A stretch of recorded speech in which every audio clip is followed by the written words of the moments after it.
प्रेरणास्पद कथाएं YouTube channel पर मैं धनंजय जैन आप सभी का हार्दिक स्वागत करता हूं। छोटी सी कहानी डीजे की जुबानी। दोस्तों, जो महापुरुषों ने हमारे धर्म ग्रंथों के अंदर लिखा है और जब हमारे गुरु महाराज उपदेश के माध्यम से सत्कर्म की राह दिखाते हुए हमें प्रेरित करते हैं, तो जैसे कि जैनिज्म में कहते हैं कि अहिंसा, सत्य, अचौर्य, ब्रह्मचर्य, परिग्रह, इन 5 व्रतों में से आप यथाशक्ति इसकी पालन करने की कोशिश कीजिए।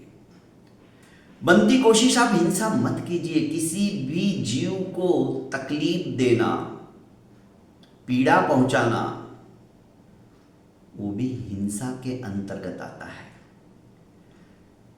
जैनिज्म की भाषा में ही गीता में भी कहा है, भगवान श्री कृष्ण एक बार कहते हैं कि हिंसनम हिंसेति कस्यापि जीवस्य पीडनम दुःखदानं वा हिंसा कथ्यते। हिंसा त्रिविधा भवति मनसा वाचा कर्मणा च। हिंसा 3 तरह से होती, मन से, वचन से और काया से। मन से भी हमने यदि किसी के हृदय को आघात पहुंचाने वाली कोई बात कह दी तो वो हमारी मानसिक हिंसा हो गई। कितना सूक्ष्म ज्ञान है दोस्तों, और हम क्या क्या नहीं करते। इसी तरह असत्य, महाराज हरिश्चंद्र जी जैसा तो अभी तो कोई नहीं है। राजा हरिश्चंद्र सत्यता की प्रतिमूर्ति थी। एक कहानी के माध्यम से एक कहानी याद आ गई। एक चोर था और चोरी करना उसका पीढ़ियों से यही धर्म था। मतलब उसके पिताजी भी चोर थे, उसके दादाजी भी चोर थे, उसके परदादाजी भी चोर थे। मतलब परंपरा से उनके घर में चोरी का कार्य ही सिखाया जाता था। पर यह जो चोर था यह बड़ा हालू कर्मी था। एक दिन चोरी करने के लिए निकला, सूर्यास्त हो चुका था। सामने से एक संत महात्मा आते हुए दिखाई दिए तो ये फटाक से दीवार के पीछे छुप गया। संत की नजर चली गई थी। संत उसी रास्ते से आए और कहने लगे, भाई छुप क्यों रहे हो, क्या बात है, कौन हो तुम? चोर ने सोचा ये महात्मा है, इनसे क्या छुपाना। उसने कह दिया कि महाराज मैं तो चोर हूं। चोरी काम ही ऐसा है जो तुम्हें छुपने की नौबत आ रही है, छोड़ दो इस काम को। उसने कहा माफ करना, ये मेरे लिए असंभव है, मैं चोरी नहीं छोड़ सकता, क्योंकि मेरे पूर्वज भी यही काम करते थे, यही उनका कर्म है, यही उनका धर्म है। तो मेरा भी कर्तव्य है कि मैं अपने पूर्वजों से जो मुझे विरासत में मिला है बिजनेस, वो मैं कर रहा हूं। मतलब चोरी करने का इसका बिजनेस था। खैर, महात्मा ने कहा आज तुम्हें संतों के दर्शन हुए तो कुछ तो नियम लो। महाराज मैं भला क्या नियम लूंगा, मैं ठहरा चोर, और चोर से आप अपेक्षा भी क्या रख सकते हो कि नहीं, एक काम करो, तुम कुछ ना कुछ तो नियम लो। महाराज चोरी छोड़कर, और चोरी में जो मेरे को बाधा है ऐसा काम मेरे से मत उम्मीद रखो, मैं करूंगा। इसके अलावा जो आप कहोगे मैं मान लूंगा। उन्होंने, महाराज जी ने कहा कि ठीक है, एक काम करना, आज के बाद तुम झूठ मत बोलना। अचानक इसके मुंह से निकल गया, ठीक है मैं झूठ नहीं बोलूंगा।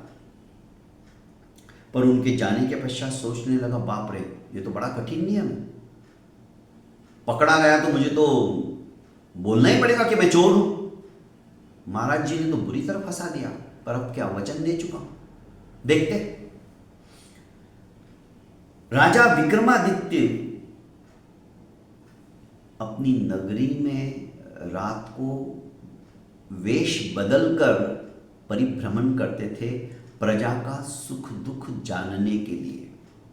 तो राजा विक्रमादित्य भी एक साधारण वेशभूषा में उस रात उस नगर में घूम रहे थे जिधर ये चोर चोरी करने के लिए समुद्यत हो रहा था।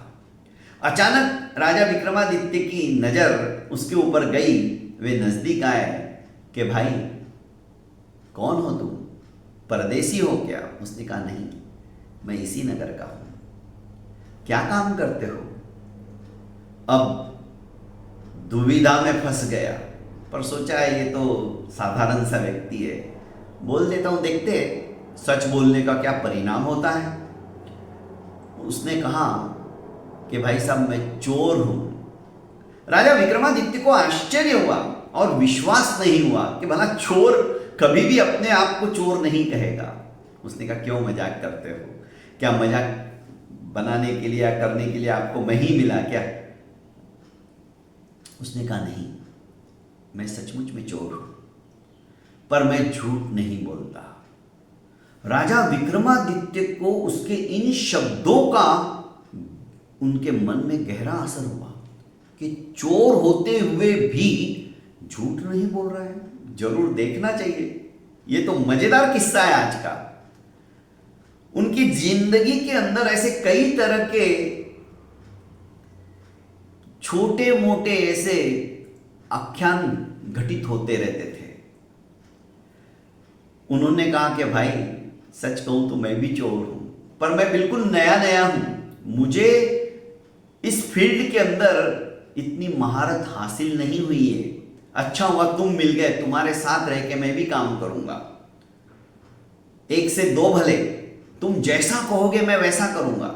चोर ने कहा ठीक है, आज से हम दोनों पार्टनर, मैं जैसा कहूं तुम वैसा करना, मिलजुल के करेंगे तो काम आसानी से होगा। राजा विक्रमादित्य ने कहा ठीक है। चोरी करने के लिए मध्य रात्रि का इंतजार करने लगे तो राजा ने कहा कि एक काम करो ना, इधर उधर चोरी करने के बजाय हम राजमहल में जाके चोरी क्यों नहीं करें? इस चोर ने कहा कि तुम सटिया गए हो क्या, पागल हो गए हो क्या? भला राजमहल में इतने पहरेदार रहते हैं और वहां चोरी करना बोले तो अपने आप को हमेशा हमेशा के लिए कारागृह के अंदर बंद कर देना है। उसने कहा नहीं, इससे पहले मैं राजा के गुप्तचर विभाग में था, नौकरी करता था, पर मंत्री ने मेरी शिकायत कर दी और राजा ने मुझे निष्कासित कर दिया। पर राजा के सारे गुप्त रास्ते मैं जानता हूं, तो अपन चुपचाप राज खजाने में जा सकते हैं। ऐसे कई खुफिया रास्तों को मैं अच्छी तरह से जानता हूं, मेरे अलावा कोई नहीं जानता है, और हमेशा हमेशा के लिए हमारा दारिद्र्य ही दूर हो जाएगा। चोर ने कहा बात तो ठीक है, चलो शुभ से शीघ्रम, आज ही रात हम राजमहल में ही चोरी करते, राज खजाने की। राजा बराबर खुफिया रास्ते से इस चोर के साथ में खजाने के पास पहुंच गया। चोर इतनी आसानी से उस खजाने तक पहुंच जाएगा उसने भी नहीं सोचा था, पर उसे विश्वास हो गया कि जरूर राज दरबार में काम करने वाला व्यक्ति है। राजा ने कहा मुझे तो अंधेरे में कुछ सूझता नहीं है, मैं दरवाजे पे खड़ा रहता हूं, तुम ही भीतर जाके चोरी करो, मैं यहां पर पहरा देता हूं, कोई आ ना जाए। तुम्हें तो आदत है, मुझे अभी आदत नहीं है बिल्कुल, कुछ इधर उधर गिर गया पड़ गया आवाज आई तो हम व्यर्थ के अंदर पकड़े जाएंगे। चोर ने कहा ठीक है। दरवाजा धीरे से राजा ने खोल दिया था। चोर अंदर प्रवेश करता है। खजाने के अंदर एक छोटा डिब्बा होता है, बहुत सारा खजाना रहता है, पर उस छोटे डिब्बे के अंदर 5 अनमोल हीरे रहते हैं। चोर सोचता है वाह क्या बात है, ये अनमोल हीरे भी यदि हमें मिल गए तो मेरी तो 10 पीढ़ियां भी एक ही हीरे को बेच दूंगा किसी दूसरे नगर में जाके, तो जिंदगी भर आराम रहेगा। उसने पांचों हीरे निकाले और दरवाजे की तरफ आने लगा। अचानक मन में आया कि हम तो दो हैं और ये तो मेरे पार्टनर बन चुके हैं, तो दो दो हम बांट लेंगे, फिर एक हीरे का क्या करेंगे, व्यर्थ के अंदर झगड़ा होगा। इससे तो अच्छा है एक हीरा हम यहीं छोड़ दें।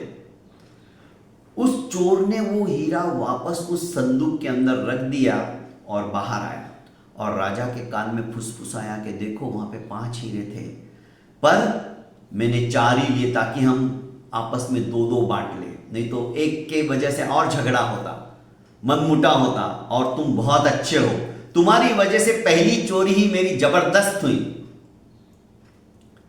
राजा भी बोला कि मैं तो निहाल हो गया, आज मेरी भी तो पहली चोरी। मेरी पहली चोरी नहीं है, पर राज दरबार में पहली चोरी है, इसलिए मैं तो निहाल हो गया, मुझे चोरी करने का टेंशन ही नहीं है। राजा ने भी कहा कि अब मुझे भी चोरी नहीं करनी पड़ेगी, 2 हीरे तो बहुत है। और दोनों चुपचाप वहां से निकल गए। चोर कहने लगा कि मैंने एक हीरा वहां रख दिया। राजा को थोड़ा डाउट आया, पर राजा उसका चोर का अड्डा कहां है, चोर कहां रहता है, यह भी देखना चाहता था। और राजा विक्रमादित्य उसके साथ साथ चोर के घर पर भी आया। मध्य रात्रि का तीसरा प्रहर समाप्त होने में था और राजा बड़ा खुश हुआ। उसने कहा कि मैं कल फिर आपको यहीं पे मिलूंगा। अब क्यों, कोई जरूरत नहीं है, अब तो हम एक अच्छे दोस्त बन गए, बस अब चोरी करना भूल जाओ, अभी हमको जरूरत भी नहीं, अभी इस हीरे को कहां बेच सकते ये सोचो ताकि पकड़े ना जाए। उसने कहा ठीक है। और उसने कहा कि हे भद्र पुरुष, ये काम तुम करो, क्योंकि कोई मुझे पूछेगा बेचने वाला कहां से लाया है क्या क्या, तो मेरे को बताना पड़ेगा मैंने चोरी की है, तो व्यर्थ के अंदर और फंस सकते हैं। तुमने तो नियम नहीं लिया है। राजा ने कहा ठीक है, कल मैं इसी समय में तुम्हारे पास वापस आऊंगा और हम कहां जाना है, कहां बेचना है, किस जोहरी के पास जाना है, प्लान करेंगे। उसने कहा ठीक है, अब तुम भी तुम्हारे घर चले जाओ, तुम्हारे घर में फिर कभी आऊंगा, थक गया हूं। राजा वापस अपने महल में आते हैं। राजा को वापस आने में कोई दिक्कत नहीं थी, मुद्रिका बताई। राजमुद्रिका देखते ही पहरेदारों को तो मालूम था कि राजा वेश बदल के जाते रहते हैं। राजा बिना महल में गए सीधा पहले उस खुफिया रास्ते से खजाने में गया और सचमुच में वो संदूक खोलकर उसने देखी तो उसमें वो हीरा था। उसने सोचा कि कैसा गजब का चोर है ये, सत्यता के साथ साथ सत्यवादिता के साथ साथ ये बंदा सामने वाले का पार्टनर का अहित भी नहीं सोचता है, कहीं बीच में मन मुटाव ना हो जाए। वाह, मानना पड़ेगा। राजा ने वो संदूक वहीं रख के अपने राजमहल में आए, निवृत्त हुए और दूसरे दिन राज दरबार में बैठे तो इधर सभी घबराहट की वजह से जो पहरेदार थे वे आए और चिल्लाने लगे कि राजमहल में चोरी हो गई, राज खजाने में चोरी हो गई है, दरवाजा खुला था। राजा ने कहा ऐसे कैसे क्या हो सकता है। मंत्री को बुलाया गया, मंत्री ने भी देखा क्या क्या चोरी हुई। जब वो निहारने लगा तो मंत्री का ध्यान उस संदूक के ऊपर गया जिसमें 5 हीरे थे। और मंत्री भी जानता था क्योंकि थोड़े समय पहले ही एक जोहरी से उन्होंने वो 5 हीरे खरीदे थे, इसलिए मंत्री को पता था। जब उसने देखा कि 4 हीरे नहीं हैं, उसने सोचा कि जरूर चोर ने हीरे चुराए हैं। अब जब उसने जल्दबाजी में एक हीरा छोड़ ही दिया है तो उन्होंने हीरा उठाया और अपने जेब में रख लिया और राजा के पास आके कहने लगे कि चोर तो बड़ा चालाक निकला, उसने हीरे चुरा लिए, 5 के 5 हीरे वहां पर नहीं है।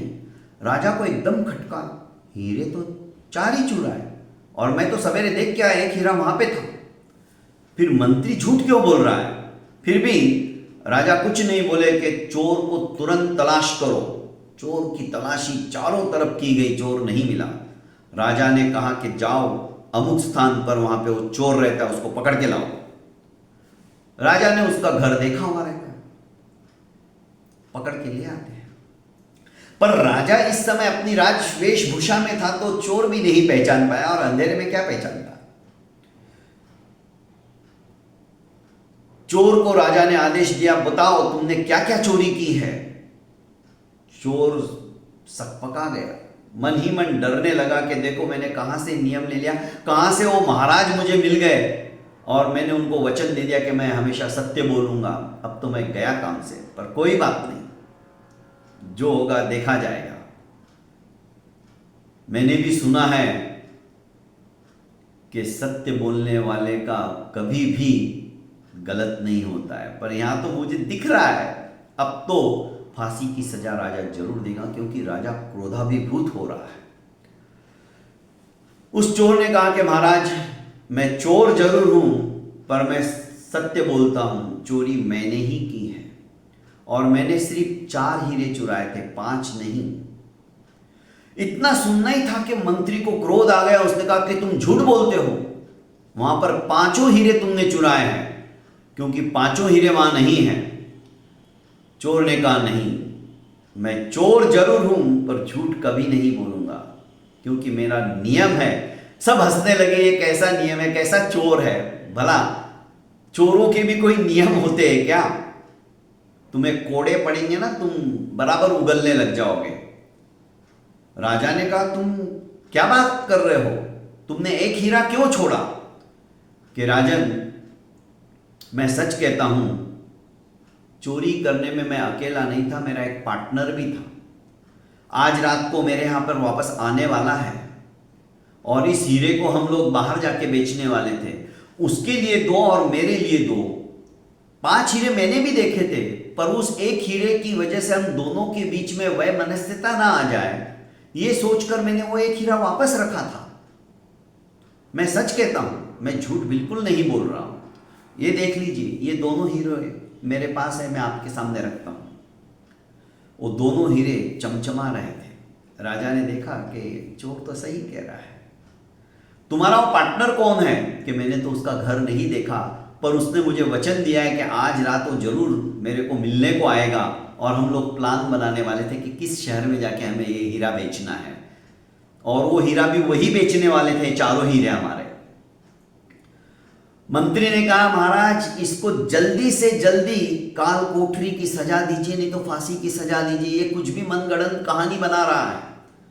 राजा ने कहा नहीं, ये कहानी नहीं बना रहा है, ये सच बोल रहा है। चोर आश्चर्यचकित होकर राजा की तरफ देखने लगा और चोर ने बिना डरे कहा कि रात को जो मेरा पार्टनर था उसकी आवाज भी आपकी तरह ही मिलती जुलती थी। माफ कीजिएगा, आप तो नहीं हो सकते, पर आवाज ऐसी सुनी हुई लग रही है, क्योंकि रात की बात है। राजा ने कहा पूरे दरबार में, हाँ वो चोर मैं ही था, तुम्हारा पार्टनर मैं ही था। और राजा ने अपनी तरफ से भी 2 हीरे वहां पर रख दिए। अब मंत्री की तरफ देखते हुए राजा ने कहा वो एक हीरा कहां है? अब मंत्री को तो काटो तो खून नहीं, पसीने पसीने आने लगे। राजा ने तुरंत अपने सेवकों को आदेश दिया कि मंत्री को गिरफ्तार कर लो और काल कोठरी के अंदर डाल दो। मंत्री से वो हीरा लिया और मंत्री को काल कोठरी में डाल दिया। राजा ने कहा कि चोर, तुम चोर होते हुए भी कितना सच बोलते हो, कितने भद्र पुरुष हो।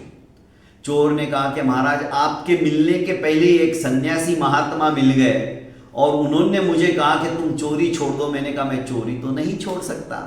फिर उन्होंने कहा कि तुम एक काम करो, झूठ मत बोलना, और मैंने भावावेश में आकर हाँ कह दिया और उन्हें वचन दे दिया। फलस्वरूप एक सत्य के कारण से आज आप जैसे के साथ में मेरी मित्रता हो गई, आप मेरे पार्टनर बन गए। कि पार्टनर तो बना ही बना और मैं सच्चा पार्टनर हूं। आज के बाद इस सुने हुए मंत्री पद को, उसके ऊपर तुम अधिष्ठित हो गए। आज से मेरे राज्य के मंत्री तुम हो। चोर गदगद होकर रोने लगा, सोचने लगा एक छोटा सा नियम मैंने क्या ले लिया जिससे मेरी जिंदगी ही संवर गई। जो मैं बुरा काम करता था वो बुरा काम मेरा हमेशा हमेशा के लिए बंद हो गया। मैं एक अच्छे रास्ते पर चल निकला। अब मेरी आने वाली पीढ़ी भी गर्व का अनुभव करेगी। जो हम छुपके छुपा के अपना मुंह छुपाते फिरते थे, आज गर्व के साथ हम सबके सामने जा सकते हैं, आ सकते हैं, मिल सकते हैं। कोई हमें हीन दृष्टि से नहीं देखेगा, कोई हमारी उपेक्षा नहीं करेगा, कोई हमें मारने के लिए नहीं सोचेगा। बहुत बहुत धन्यवाद दोस्तों। चोर के जीवन का कायाकल्प हो गया। जिंदगी के अंदर एक छोटा सा भी नियम यदि हमने ले लिया और उसको स्वीकार करके